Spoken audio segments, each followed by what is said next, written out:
भूतिया हॉस्टल एक ऐसा हॉस्टल है जिसे लोग भूतिया हॉस्टल के नाम से जानते हैं, क्योंकि वहाँ रह रहे बच्चों का कहना है कि वहाँ रात में भूत घूमते हैं और वहाँ लगे झूलों में से रात को अपने आप झूला झूलने की आवाज़ आती है और ऐसा लगता है कि कोई झूला झूलते हुए बात कर रहा हो।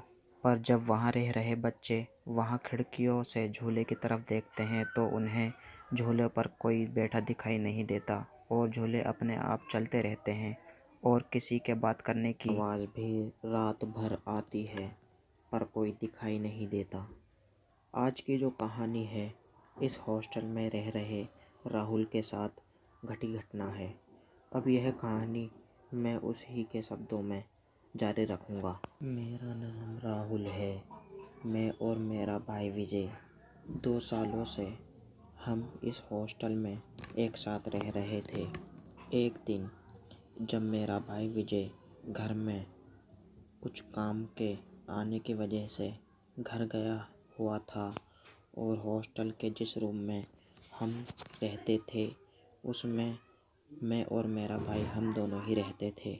पर जब मेरा भाई उस दिन घर गया हुआ था तो मैं आज रात को अपने रूम में अकेले ही सो रहा था और तभी रात के लगभग 12 बजे होंगे। तभी मेरे रूम के दरवाजे पर किसी ने थपथपाया और कहा, राहुल खोल।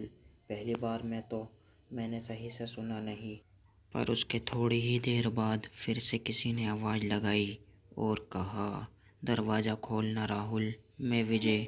इस बार मैंने आवाज़ साफ सुनी। यह विजय की ही आवाज़ थी। मैं यह सोच रहा था कि विजय इतनी रात को यहाँ कैसे आ सकता है, वो तो घर गया हुआ है।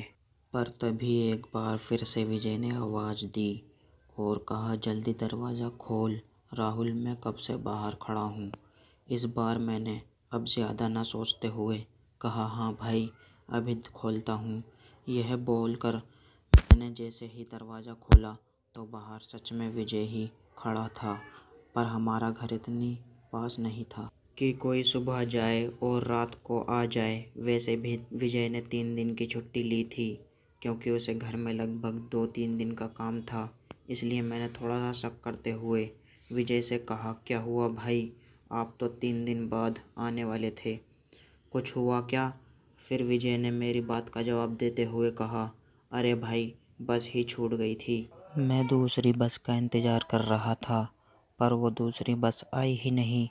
चल अब बाकी बात कल सुबह करेंगे, नींद आ रही है। बस इतना बोलकर विजय अपने बिस्तर में सोने चला गया और मैं भी फिर उसके पीछे पीछे सोने चला गया। सोते हुए कुछ ही समय हुआ होगा, तभी मुझे ऐसा लगा कोई मेरे सामने खड़ा हो। मैंने एकदम से आँख खोलकर देखा तो मेरे सामने कोई और नहीं बल्कि विजय ही खड़ा था। मैंने विजय को ऐसे खड़े हुए देखा तो कहा, क्या हुआ भाई, अब तक सोए नहीं क्या? फिर मेरी बात का जवाब देते हुए विजय ने कहा, पता नहीं यार क्यों मुझे डर लग रहा है। मैं तेरे ही साथ सोऊंगा। मुझे लगा इतनी रात को इतनी दूर से आया है, क्या पता इसलिए डर लग रहा हो। इसलिए मैंने विजय को अपने ही साथ सोने दिया।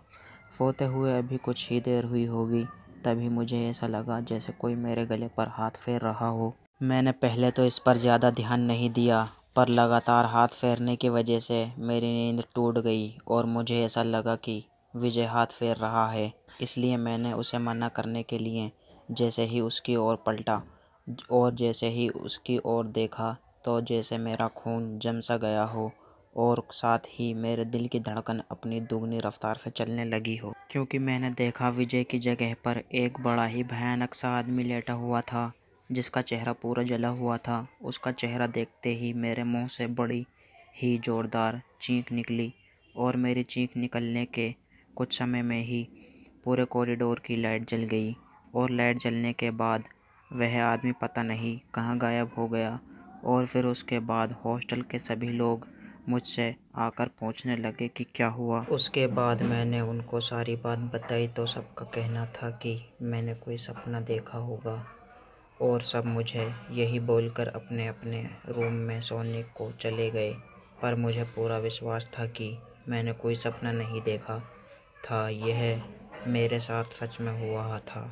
फिर सबके जाने के बाद मैं फिर से अपने बेड पर आकर लेट गया, पर इतना सब होने के बाद फिर से मुझे नींद तो आने से नहीं थी।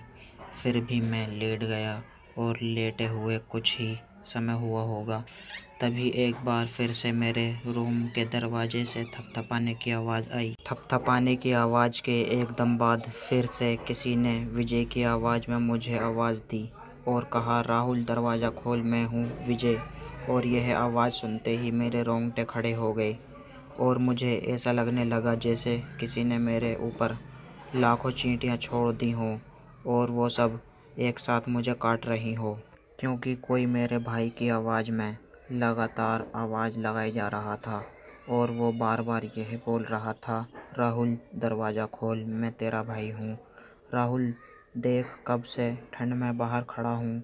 उसकी बात सुनकर एक बार को तो मुझे ऐसा लगने लगा जैसे सच में मेरा भाई ही आवाज़ मार रहा हो और मैं अभी जाकर दरवाज़ा खोल दूँ। उस रात तो मुझे पूरी रात मेरे भाई विजय की आवाज़ आती रही और मैं उस दिन पूरी रात सो नहीं पाया था।